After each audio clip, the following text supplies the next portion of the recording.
చూస్తే నేను చాలా సంతోషపడుతున్నాను. పరలోక ఆనందమును ఇక్కడ చూస్తూ వచ్చినాను.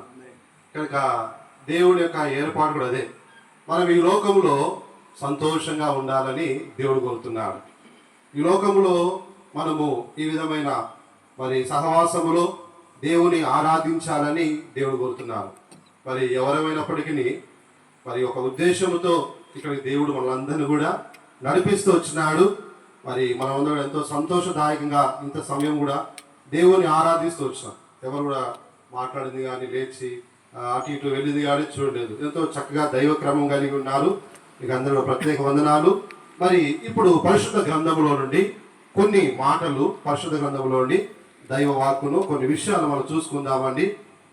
చూద్దాము. కీర్తనలు 92వ కీర్తన, 92వ కీర్తన మొదటి 3 వచనాలు చదువుకుంటాం. కీర్తనలు 92 మొదటి 3 వచనాలు. ఎవరికైతే బైబిల్ ఉన్నాయో దయచేసి మీ బైబిల్ తెరిచి పెట్టండి. చదవగలిగిన వారు ఎవరుంటే నాతో కూడా కలిసి చదవండి. ఒకవేళ చదవటం రాకపోతే వాక్యాన్ని జాగ్రత్తగా వినండి. కనుక మీ బైబిల్ మాత్రం ఎవరు మూసి పెట్టవద్దు, తెరిచి పెట్టండి. కీర్తనలు 92 మొదటి 3 వచనాలు కలిసి చదువుకుంటాము. యెహోవాను స్తుతించుట మంచిది, మహోన్నతుడా నీ నామమును కీర్తించుట మంచిది.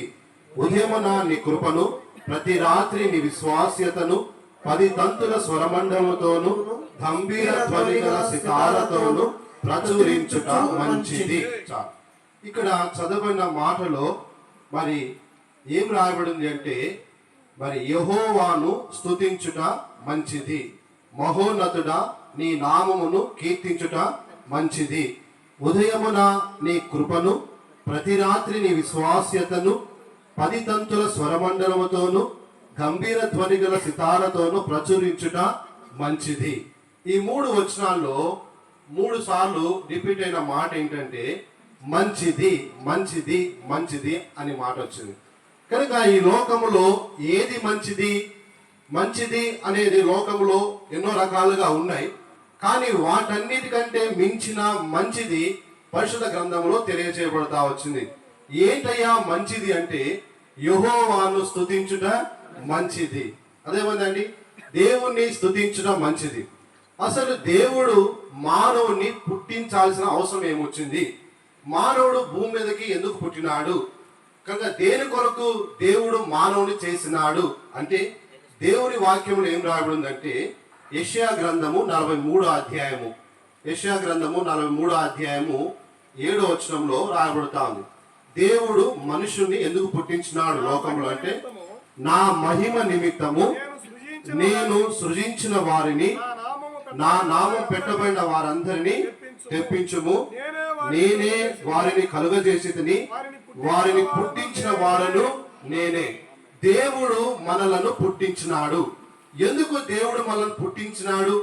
ఏం అవసరంతో పుట్టించినాడు అంటే దేవుని మహిమ కొరకు రాబడతాను. అంటే దేవుణ్ణి స్తుతించే దాని కొరకు, దేవుని ఆరాధించే దాని కొరకు దేవుడు మానవుని పుట్టించినాడు.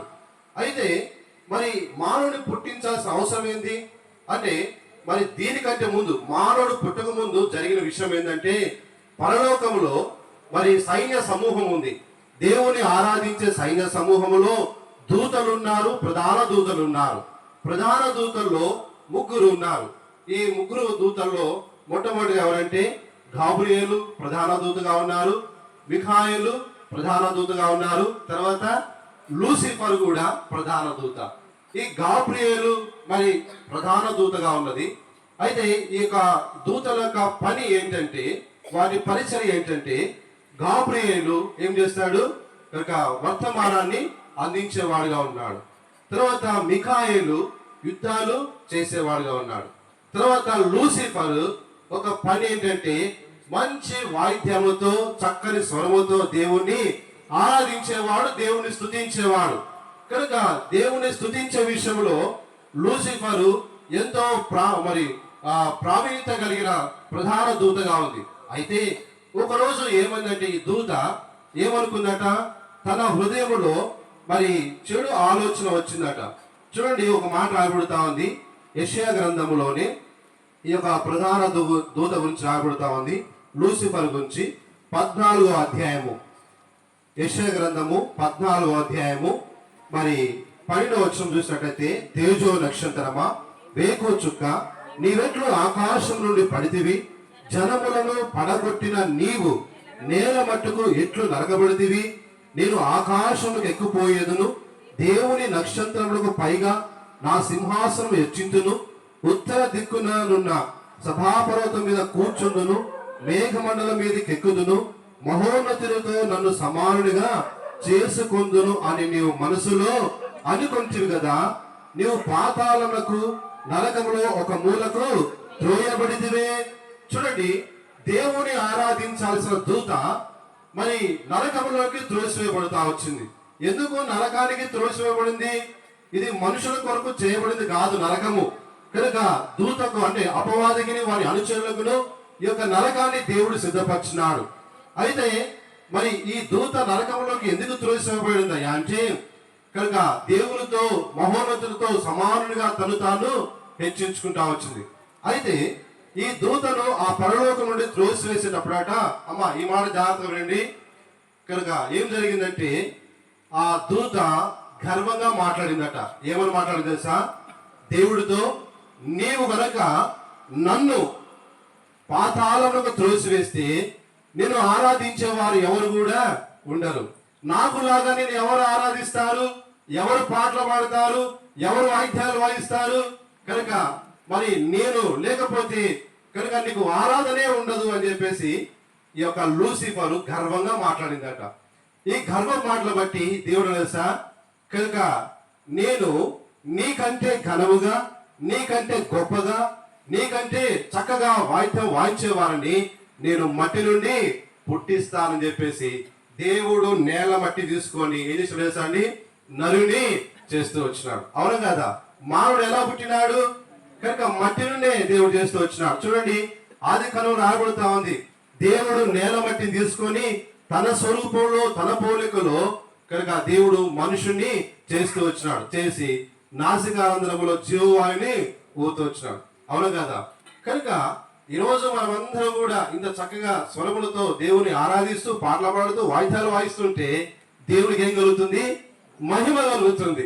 ఆ రోజు లూసిఫర్ ఒక గర్వపు మాటలు బట్టి ఆ యొక్క అపవాదికి సిగ్గుగలుగుగా మట్టి నుండి దేవుడు మనలను పుట్టించినాడు.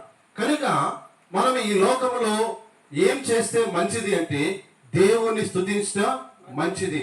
పరిశుద్ధ గ్రంథంలో రాయబడుతున్న మాట అది. కీర్తనలు 92 మొదటి 2-3 వచనాలు, యెహోవాను స్తుతించుట మంచిది, మహోన్నతుడా నీ నామమును స్తుతించుట మంచిది. ఉదయమున నీ కృపను, ప్రతి రాత్రి విశ్వాస్యతను, 10 తంతుల స్వరమండలంతోను గంభీర ధ్వనిగల సితారతోను ప్రచురించుట మంచిది. కనుక దేవుని స్తుతించడం మంచిది. ఏ విషయంలో మంచిది? దేవుని స్తుతించడం ద్వారా, దేవుని ఆరాధించడం ద్వారా మనకు ఏ ప్రయోజనాలు ఉన్నాయి? మానవుడు ఒక మనసు ఏంటంటే లాభమును ఆపేక్షిస్తాడు, ప్రయోజనం కోరుకుంటాడు. ఏదైనా మనం చేయాలంటే మనకి ఏదైనా లాభము అవసరమే కదండి. అయితే దేవుడు అన్యాయస్తుడు కాదు. కనుక దేవుని స్తుతించే వారికి దేవుడు ఎలాంటి ప్రయోజనాలు కలిగిస్తున్నాడు అంటే, పరిశుద్ధ గ్రంథంలో మరి ఒక 3 విషయాలు ఈ రాత్రికాల సమయం మీకు చూపిస్తాను. దేవుని స్తుతించడం ద్వారా, దేవుని గణపరచడం ద్వారా, దేవుని ఆరాధించడం ద్వారా ఏం కలుగుతుంది అంటే, మానవునిగా మనం ఏం పొందుకుంటామంటే, చూడండి దీనిలోకి రాబడుతా ఉంది. యోబు గ్రంథము మొదటి అధ్యాయము, యోబు గ్రంథము మొదటి అధ్యాయము మరి 2వ వచనం నుండి చదువుతున్న జాగ్రత్త చూడండి. అతనికి సరే మొట్టమొదటి వచనం, మొదటి 2 వచనాలు చదువుతాను. ఊజు దేశమందు యోబు అను ఒక మనుషుడుండెను. అతడు యథార్థవంతుడును న్యాయవంతుడై దేవుని యందు భయభక్తులు కలిగి చెడుతనం విసర్జించిన వాడు. అతనికి 7 కుమారులను 3 కుమార్తెలు కలిగిరి. అతనికి 7,000 గొర్రెలను, 3,000 ఒంటెలను, 500 జత ఎడ్లను, 500 ఆడుగాడిదలను కలిగి బహుమంది పనివారును అతనికి ఆస్తిగా నుండెను. కనుక తూర్పు దిక్కు జనులందరూ అతడే గొప్పవాడుగా ఉండెను. కనుక ఊజు దేశంలో మరి యోబు అనే ఒక మనుషుడున్నాడు. అతడు చాలా గొప్పవాడు, చాలా ధనవంతుడు. అయితే ఈ ధనవంతుని యొక్క కుటుంబంలో మరి ఏం జరుగుతా వచ్చింది కనుక ఈ ధనవంతుని యొక్క కుటుంబంలో ఏం కలిగి ఉన్నాడు అంటే ఆయన ఆస్తి వివరాలు రాయబడుతా ఉంది. 7,000 గొర్రెలున్నాయి, 3,000 ఒంటెలున్నాయి, 500 జతల ఎడ్లున్నాయి, 6 గాడిదలున్నాయి, తర్వాత బహుమంది పనివారున్నారు, 7 కొడుకులున్నారు, 3 కూతురున్నారు. ఒక దినం ఏం జరిగిందంటే వీరందరూ సంతోషంగా ఉన్న దినాల్లో అనుకోకుండా ఒక రోజు ఏమని తెలుసా అండి, కనుక ఏం జరిగిందంటే 7 కుమారులు చనిపోతా వచ్చినారు. కనుక అంతేనా, అదే రోజు 3 కుమార్తెలు కూడా చనిపోయారు. మొత్తం ఎంతమంది పిల్లలు చనిపోయినారు? 10 మంది పిల్లలు చనిపోయారు ఒక్క రోజులోనే. అంతేనా, అదే రోజు ఏమని తెలుసా అండి, మరి కనుక 7,000 గొర్రె మంద కూడా చనిపోతా వచ్చినాయి, 3,000 ఒంటెలు కూడా అదే రోజు చనిపోయినాయి, 500 జతల ఎడ్లు, 500 ఆడు గాడిదలు అదే రోజు. అంటే ఒక్క రోజులోనే ఎడ్లు చనిపోయినాయి, గాడిద చనిపోయినాయి, ఒంటె చనిపోయినాయి, కుమారులు చనిపోయినారు, కుమార్తె చనిపోయినారు. కనుక అంటే ఏమీ మిగలేదు.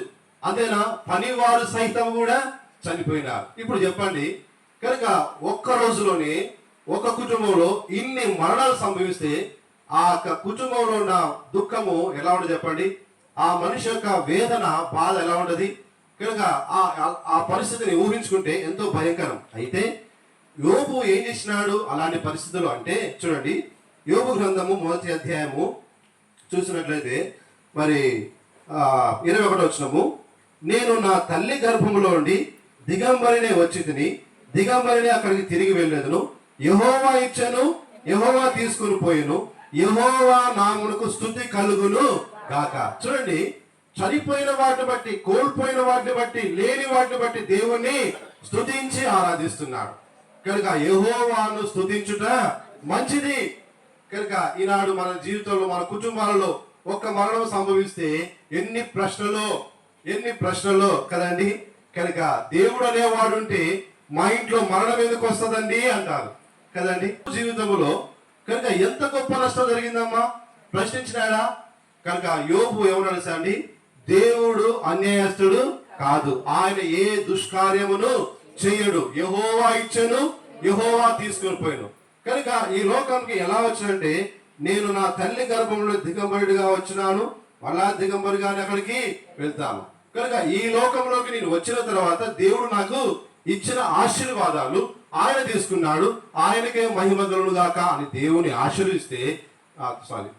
ఆరాధిస్తే దేవుడు యోబుని చేశాడు. చూడండి ఏం చేసినాడంటే, ఆయన ఆ శ్రమలలో, ఆ కష్టంలో యోబు దేవుని ఆరాధించడం ద్వారా యోబు గ్రంథము 42వ అధ్యాయము 12వ వచనం, యోబు గ్రంథము 42:12, యెహోవా యోబును మొదట ఆశీర్వదించిన కంటే మరి అధికముగా ఆశీర్వదించెను, అతనికి 14,000 గొర్రెలను, 6,000 ఒంటెలను, 1000 జతల ఎడ్లను, 1000 ఆడుగాడిదలు కలిగను. అర్థమైందమ్మా, మొదట ఆశీర్వాదం కంటే తుదకి ఏం చేసినట, కనుక ఆశీర్వాదం పెంచిన రెండంతలుగా. ఇంత ముందు 500 జతల ఎడ్లుంటే ఇప్పుడు ఎన్ని అయినాయట, 1000 జతల ఎడ్లు అయిపోయినాయట.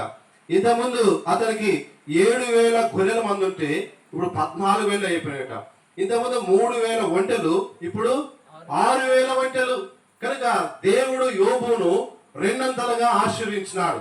రెండంతలుగా ఆశీర్వాదం పొందడానికి కారణం ఏంటంటే ఏంటి సీక్రెట్, ఏం చేసినాడు యోబు, కనుక దేవుని స్తుతించినాడు. యెహోవా ఇచ్చాను, యెహోవా తీసుకుని పోయాను, ఆయన నామమునకే స్తుతి కలుగును గాక. ఎవరైతే దేవుని ఆరాధిస్తారో వారిని దేవుడు రెండంతలుగా ఆశీర్వదిస్తాడు.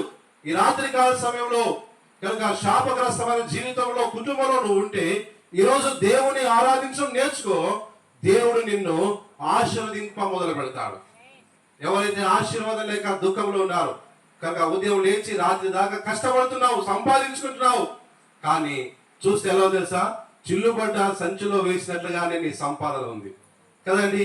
తింటున్నావు కానీ ఆకలి తీరట్లేదు, త్రాగుతున్నావు కానీ దాహం తీరట్లేదు, చలి పెడుతుంది, వస్త్రం కప్పుకుంటున్నావు కానీ చలి ఆగట్లేదు, సంపాదిస్తున్నావు చిల్లుబడ్డ సంచిలో వేస్తుంది. కనుక కారణం ఏం తెలుసా, కనుక దేవుని ఆరాధించట్లేదు. దేవుని ఎందుకు పుట్టించినాడు, ఆయన మహిమ కొరకు. ఆ రోజు లూసిఫర్ చెప్పినాడు, నీవు నన్ను ఆరాధించమని పర్లేదు కానీ నీకంటే గొప్పగా ఘనంగా ఆరాధించే వారిని నేను మట్టి నుండి పుట్టిస్తాను. దేవుడు నిన్ను, నన్ను, మనలను ఆయన స్వరూపంలో ఆయన పోలికలు పుట్టించినాడు. నువ్వు దాన్ని మర్చిపోతే ఎట్లా? అది మర్చిపోయి దేవుని ఆరాధించకుండా మనుషులు ఆరాధిస్తే ఎట్లా?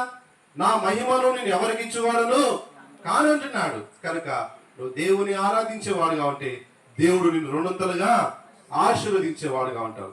ఎవరికి ఆశీర్వాదం కావాలి? ఒకవేళ నీకు ఆశీర్వాదం కావాలా అంటే ఈ రోజు నుంచి నువ్వు దేవుని ఆరాధించడము మొదలుపెట్టు. ఇది మొదటి మాట. రెండో విషయం చూద్దాం. దేవుని ఆరాధించడం, యెహోవాను స్తుతించుట మంచిది.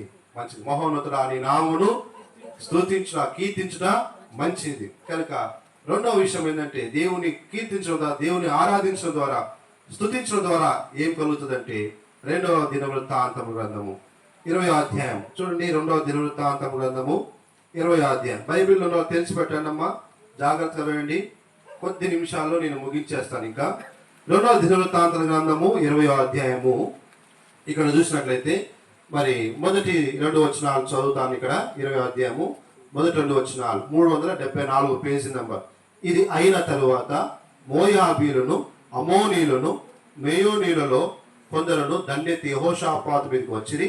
అంతలో కొందరు వచ్చి సముద్రము ఆవల నుండి సిరియల తట్టు నుండి గొప్ప సైన్యం ఒకటి నీ మీదకి వచ్చుచున్నది, చిత్తగించుము, వారు హసాసోన్ తామారు అను ఎన్గేదిలో ఉన్నారని యెహోషాపాతునకు తెలియజేసేది. ఇక్కడ యెహోషాపాతు రాజు ఉన్నాడు కనుక ఈ రాజు మీదకి నలుదిక్కుల నుండి సైన్యం వచ్చిందట. నలుదిక్కుల నుండి శత్రువు వచ్చినాడు కనుక శత్రువు వచ్చి ఏం చేయాలనుకుంటున్నాడు? కనుక లేకుండా నిర్మూలన చేయాలనుకుంటున్నాడు. ఎవరిని? యెహోషాపాతు. కనుక అయితే 4 దిక్కులు, తూర్పు, పడమర, ఉత్తరము, దక్షిణం, 4 దిక్కుల నుంచి వచ్చినాడు శత్రువు వచ్చినాడు. ఇప్పుడు ఏ దిక్కు పారిపోవాలి చెప్పండి? 4 దిక్కులు మూసుకుపోయినాయి. ఇప్పుడు ఏ దిక్కు మనకు? కనుక పై దిక్కే, అంతేగాండి. కనుక యెహోషాపాతు ఎటు చూసినాడు? ఆ పై దిక్కు చూసినాడు. ఈ 4 దిక్కులు శత్రువు వచ్చినాడు.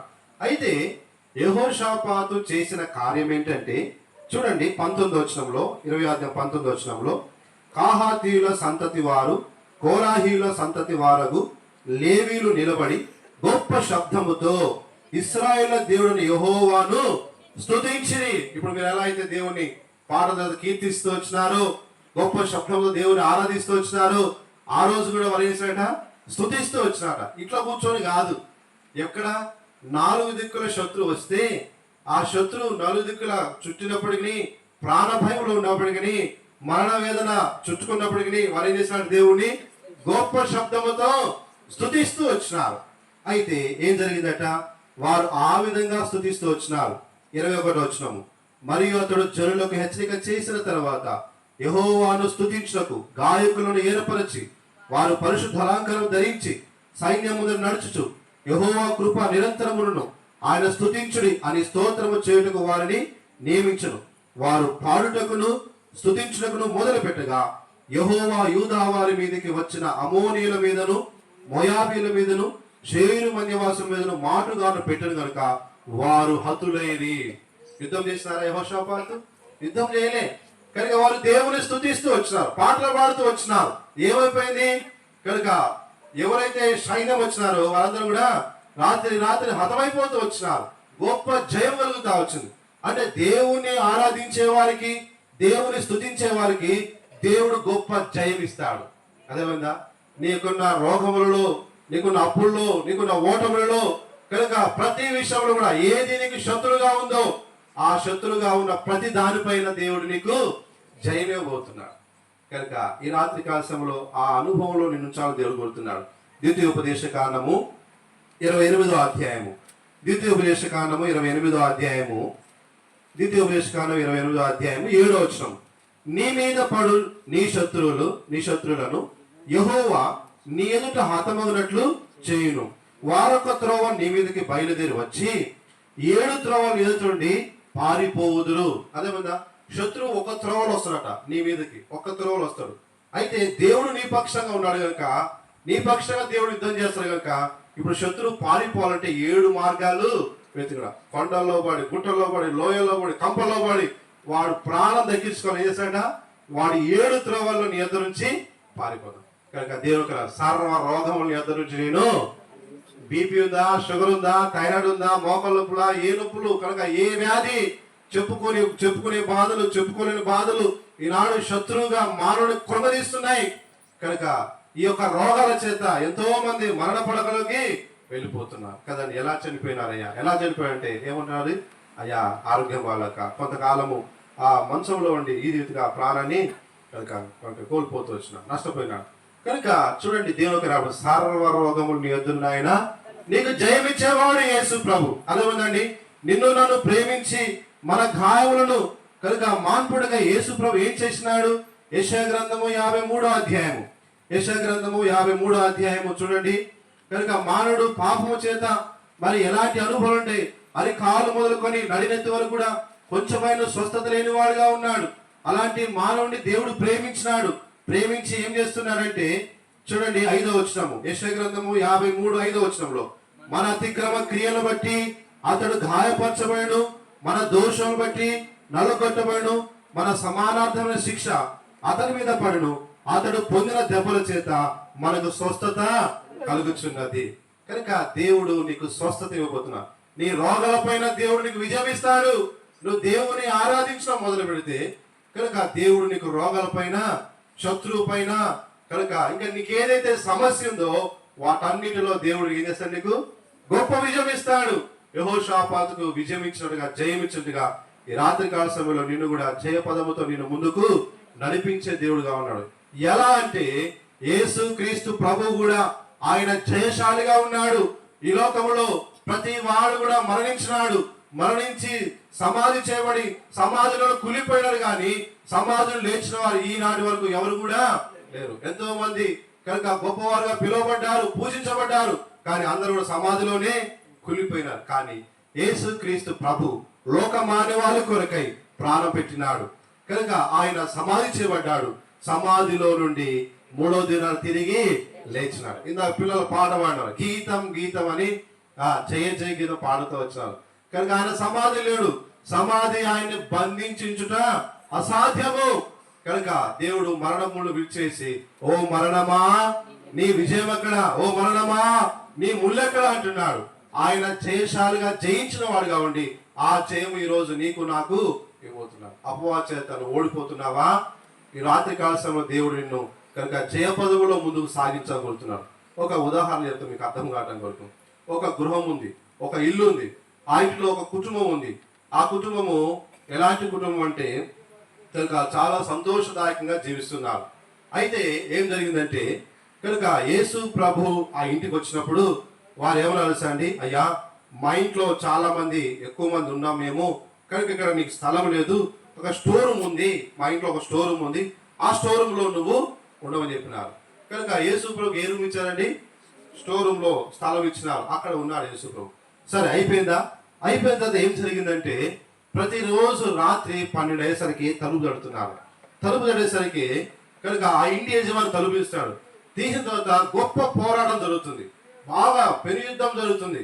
కనుక అలా మరి గొప్ప పోరాటం జరిగిన తర్వాత ఈ యొక్క ఇంటి యజమానికి చాలా గాయాలవుతున్నాయి. తర్వాత వెళ్ళిపోతున్నాడు. అట్లా రోజు జరుగుతూ ఉంది. కనుక రోజు జరుగుతూ ఉంటే భయపడిపోయినాడు.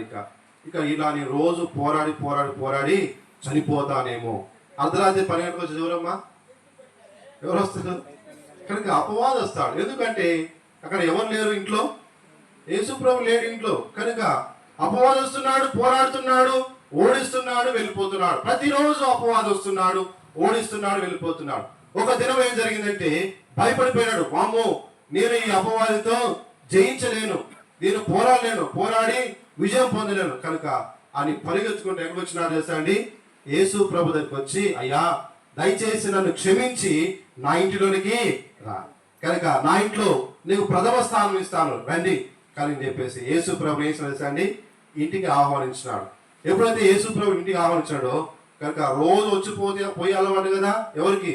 సాతానికి. కనుక ఈ రాత్రి కాదు కూడా ఏం చేసినాడా?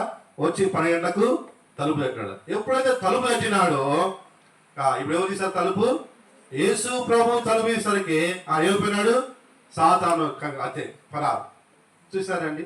కనుక దేవుడు మీతో ఉంటే ఎప్పుడు మీకు ఏముంటది? జయం ఉంటది, కనుక సమాధానం ఉంటది. కనుక దేవుని స్తుతించడం ద్వారా రెండవదిగా కలిగేదంటే జయము దేవుడు మనకు అనుగ్రహించేవాడుగా ఉంటాడు. మూడవదిగా యెహోవాను స్తుతించుట మంచిది. కనుక మూడవదిగా చూసినట్లయితే దానియేలు గ్రంథము దేవుడిచ్చే ఆశీర్వాదంలో మూడోది ఏంటంటే దానియేలు గ్రంథము 3వ అధ్యాయం. దానియేలు గ్రంథము 3వ అధ్యాయము. దానియేలు గ్రంథము 3వ అధ్యాయము.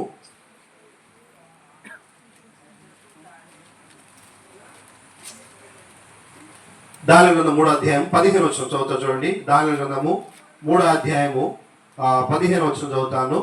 బాకాను, పిల్లల గ్రోవిని, పెద్ద వీణెను, సుఫోనియాను, విపంచికను, సకల విధములకు వాయిద్య ధ్వనులను మీకు విను సమయములో సాగిలపడి నేను చేయించిన ప్రతిమకు నమస్కరించుటకు సిద్ధముగా ఉండిన ఎడ్ల, సరే మీరు నమస్కరింపని ఎడ్ల తక్షణమే మండుచున్న వేడుమల అగ్నిగుండములు మీరు వేయబడుదురు. నా చేతిలో నుండి మిమ్మల్ని విడిపింపగల దేవుడు ఎక్కడనున్నాడు అని చెప్పేసి అంటూ వచ్చినారు. ఇదిగో ఈ వాయిద్యధ్వని వినిపించబడినప్పుడు ఏం చేయాలట? నేను నిలవబెట్టిన ఈ ప్రతిమ మీరు నమస్కరించాలి, కనుక ఈ ప్రతిమకు మీరు మొక్కాలి, ఆరాధించాలి అని చెప్పేసి రాజు శాసనం చేసినాడు. అయితే ఒక్క ముగ్గురు మనుషులు లేచినారు. ఇందులో శద్రకు, మెషకు, అబేద్నెగో ముగ్గురు లేచి ఏం చేస్తారండి? ఇక్కడ ఏమన్నాడు సార్? ఇక్కడ వండగా నెబుకద్నెజరు ఇందుని గురించి నీకు ప్రత్యుత్తరం ఇవ్వని అక్కరలేదు, ఇవ్వాలన్న చింత మాకు లేదు. మేము సేవించుచున్న దేవుడు మండుచున్న వేడుకల అగ్ని గుండములను మమ్మల్ని తప్పించి రక్షించకు సమర్థులని చెప్పి మరియు చెప్తూ వచ్చినారు. కనుక ఇప్పుడు ఏమంటున్నారు? మండుచున్న వేడుకల అగ్నిగుండములను రక్షించకు మా దేవుడు సమర్థుడు. ఆరాధించినారా? అర్థమైందా మీకు? కనుక నేను నిలవబెట్టిన ప్రతిమను కనుక మీరు నమస్కరించకపోతే, మరి కనుక సాగిలపడకపోతే నేనే సమయములను అగ్నిలో పడేస్తాను అని చెప్పినాడు. అప్పుడు ముగ్గురు మనుషులు ఏమన్నారు? శద్రకు, మెషకు, అబేద్నెగోలు, కనుక మేము అగ్నిలో పడిపోయినప్పుడు మా దేవుడు అగ్నిలోని రక్షించుటకు సమర్థుడు అని చెప్తూ వచ్చినారు. అవునా అని చెప్పేసి ఏం చేశారండి? రాజు అగ్నిని ఏడంతలు ఎక్కువ చేస్తూ వచ్చినాడు. అయితే ఏడంతలు ఎక్కువ చేసిన అగ్నిలో శద్రకు, మెషకు, అబేద్నెగోలు ముగ్గురు కూడా త్రోసివేయబడతా వచ్చినారు. త్రోసివేయబడినప్పుడు కనుక కాలిపోతారు అనుకున్నాడు, కానీ కాలిపోయినారా? రాజు చూస్తే కనుక 4 మనుషులు అగ్నిలో తిరుగుతున్నట్టు కనపడుతుంది. 4 మనుషులు. రాజు అన్నాడు కదా, అయ్యా మనం ఎంతమందిని అగ్నిలో వేసినాము అంటే ఏమన్నారు? రాజా 3 మనుషులు అన్నావు. అవునా? నాకు 4 కనిపిస్తున్నారండి. 4వ వాడు దేవదూత రూపంలో కనిపిస్తున్నాడు నాకు అంటే. అవునా? కనుక ఆశ్చర్యపడిపోయినారు. సరే మొత్తంగా అయితే రాజు ఏం చేశాడు కనుక మరి వాళ్ళందరూ పిలిచినాడు, బయటికి పిలిచినాడు. పిలిస్తే ముగ్గురు మళ్ళీ ఎలా వచ్చినారు? అగ్నిలో నడుచుకుంటూ వచ్చినారు. అప్పుడు చెప్పినారు కదా, రాజు చూసి ఏమన్నా తెలుసండి? ఏమన్నా సాక్ష్యం తెలుసా? చూడండి, దానియేలు గ్రంథము 3వ అధ్యాయము 26-28 వచనము. నెబుకద్నెజరు శద్రకు, మెషకు, అబేద్నెగో వీరి దేవుడు పూజార్హుడు. ఎవరన్నా? కనుక ఈ శద్రకు, మెషకు, అబేద్నెగో దేవుడు పూజార్హుడు, కనుక పూజింపదగిన వాడు, ఆరాధనలకు యోగ్యుడు, స్తుతి గీతములకు పాత్రుడైన. ఎలా అంటారా? ఎలా అంటే చెప్తున్నాను, దేవుడు ఆయన తన దూత నంపి తను ఆశ్రయించిన దాసులను రక్షించెను. వారు తమ దేవుని గాక మరి ఏ దేవునికి నమస్కరింపగియు ఏ దేవుని సేవకు ఉందని తమ దేహములు అప్పగించి రాజు యొక్క ఆజ్ఞను పెద్దపరిచారు. చూసినారండి ఎంత గొప్ప సంగతిది. కనుక ఇప్పుడు రాజు ఇంకో శాసనం ఇచ్చినాడు. ఏం చేసినాడు అండి? ఎవరైనా కానీ ఈ శద్రకు, మెషకు, అబేద్నెగో దేవుని కాక ఇంకా ఎవరైనా ఆరాధించినట్లయితే వారి ఇల్లు పెంట కుప్పగా చేయబడుతుంది చెప్పినాడు. చూసినారా? కనుక దేవుని వాక్యం రాబడుతుంది కదా, నన్ను ఘనపరచు వారిని నేను ఘనపరచెదను. శద్రకు, మెషకు, అబేద్నెగో దేవుని ఘనపరుస్తూ వచ్చినారు. దేవుడు వారిని వేసినాడు, ఘనపరుస్తూ వచ్చినాడు. ఈరోజు 3వ ఆశీర్వాదం అంటే నువ్వు దేవుణ్ణి ఘనపరిస్తే నేర్చుకుంటే దేవుడు నిన్ను కూడా ఘనపరుస్తాడు, దేవుడు నిన్ను కూడా హెచ్చిస్తాడు. దేవుని వాక్యం రాబడుతా ఉంది. నువ్వు పైవాడుగా ఉంటావు కానీ క్రిందివాడుగా. వీళ్ళు బానిసలుగా పోయినారు. ఎవరు? దానియేలు, శద్రకు, మెషకు, అబేద్నెగో దాసులుగా పోయినట్టు బానిసలుగా పోయినారు. కానీ ఇప్పుడు ఏం చేసినారు? ఏలుబడి చేసేవారుగా ఉన్నారు. కనుక దేవుని ఆశ్రయించిన వారిని, దేవుని కనపరిచేవారు ఆయన పైవాడిగా ఉంచుతాడు, నువ్వు క్రింద వాడిగా ఉంచాడు.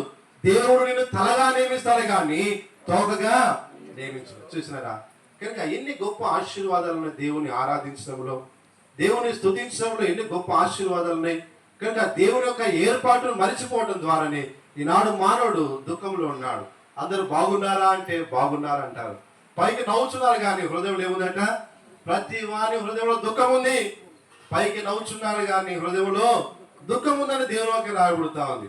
కనుక నీ దుఃఖము, నీ నిట్టూర్పు, నీ వేదన తొలగించాలని యేసుక్రీస్తు ప్రభువారు నిన్ను ప్రేమించి నీ కొరకాన ప్రాణం పెట్టినాడు. కనుక దేవుడు ఈ రాత్రి కాల సమయంలో మనతో మాట్లాడే మాట, నువ్వు దేవుని స్తుతించడం నేర్చుకుంటే దేవుడు నిన్ను కూడా ఏం చేస్తాడు, గొప్పగా ఆశీర్వదించేవాడుగా ఉంటాడు. కనుక మొట్టమొదటిగా యోబు దేవుని ఆరాధిస్తూ వచ్చినాడు. ఏమంది యోబు జీవితంలో ఏం జరిగింది? రెండంతల ఆశీర్వాదం పొందుకుంటూ వచ్చినాడు. రెండోదిగా యెహోషాపాతు ఏం చేసినాడు? దేవుని ఆరాధించాడు. నలుదిక్కుల శత్రు సైన్యం వచ్చినప్పుడు దేవుని స్తుతించి ఆరాధించినాడు. శత్రులు అందరూ ఏమైపోయినారు? కనుక దేవుడు మానవుని హతం చేస్తూ వచ్చాడు, గొప్ప జయాన్ని అందిస్తాడు. దేవుడు ఈ రాత్రి కాల సమయంలో నీకు రెండంతల ఆశీర్వాదం ఇవ్వాలని కోరుతున్నాడు. నిన్ను జయించేవాడుగా, జయశాలిగా ఉంచాలని కోరుతున్నాడు. మూడోదిగా నిన్ను హెచ్చించాలని దేవుడు కోరుతున్నాడు. నేను ఘనపరచాలని దేవుడు కోరుతున్నాడు. కనుక వీటన్నిటికి మూలము కనుక ఏం చేయాలి? మనము దేవుణ్ణి స్తుతించాలి. కనుక అందుకే దావీదు ఏమన్నాడు? నేను ఎల్లప్పుడూ యెహోవాను సన్నుతించదను, నిత్యము ఆయన కీర్తి ఆయన పునవను, నేను సరవను, నేను ప్రశ్నించను, నేను అనుమానించను. కనుక ఏం జరిగినా సరే నా జీవితంలో యెహోవాకే మహిమ, ఘనత, ప్రభావం అని చెప్పేసి దేవుని ఆశ. అందుకే నా ప్రాణమా యెహోవాను సన్నుతించు అని. కనుక ప్రతి నిత్యము కూడా దేవుణ్ణి ఆరాధించిన వాడు దావీదు. దినముకు 7 సార్లు దేవుణ్ణి స్తుతించు. కనుకనే గొర్రెల దొడ్డిలో ఉన్న ఆ దావీదు ఎక్కడున్నాడు? కనుక సింహాసనం పైన ఎక్కినాడు. చూసినారా? స్తుతించే దాంట్లో ఎంత ఆశీర్వాదం ఉందో. హృదయపూర్వకంగా నువ్వు దేవుని ఆరాధించాను. కనుక దాని కొరకే దేవుడు నిన్ను నన్ను మనను పుట్టించినాడు. యెషయా గ్రంథము 43వ అధ్యాయం 21వ వచనం చదువుకొని ముగించుకుందాం. ఇంకా యెషయా గ్రంథము 43వ అధ్యాయము 21వ వచనం, నా నిమిత్తము నేను నిర్మించిన జనులు నా స్తోత్రమును ప్రచురము చేయుదురు. చూసినారా? నా నిమిత్తము, నువ్వు దేవుడి కొరకు. కనుక దేవుని నిమిత్తము దేవుని పుట్టించినాడు. అదేమందండి, ఈ లోకానంతా కూడా, సృష్టి యావత్తు కూడా దేవుడు ఆదాము కొరకు చేసినాడు. ఆదామును దేవుడి కొరకు చేసుకున్నాడు. అవును కదా? సృష్టి యావత్తు కూడా కనుక చేసి దేవుడు ఆదాముకి ఇచ్చినాడు. ఆదామా ఇది నీ కొరకే, నువ్వు కనుక మరి ఏలు కూడా చేయి అని చెప్పి సృష్టి యావత్తును ఆదాము చేతులు పెట్టాడు. ఆదామును మాత్రం దేవుడి కొరకు చేసుకున్నాడు. ఈరోజు నీవు నేను మనం కూడా ఆయన కొరకు నిర్మించబడిన వారము. ఆయన స్తోత్రం మాత్రం మనము ప్రచురము చేయాల్సిన వారు. చేస్తే దేవుడు ఈ 3 అనుభవాల్లో, ఈ 3 ఆశీర్వాదంలో ఈ రాత్రి కాల దేవుడు మనను ఉంచబోతున్నాడు. ఎవరైతే నమ్ముతారో కనుక భక్తుల యొక్క జీవితాలు మరి మనకు సాదృశ్యంగా ఉంటున్నాయి కనుక వారి యొక్క విశ్వాసం, వారి యొక్క ప్రవర్తన మనం అనుసరించి నడిచిన వారం అయితే దేవుడు వారిని ఆశీర్వదించిన దేవుడు ఈరోజు నిన్ను నన్ను మనం కూడా ఆ అనుభవంలో మనను నడిపించు అన్నాడు. ఆ రీతిగా ప్రభు సహాయం చేసి నడిపించి కృప చూపును గాక.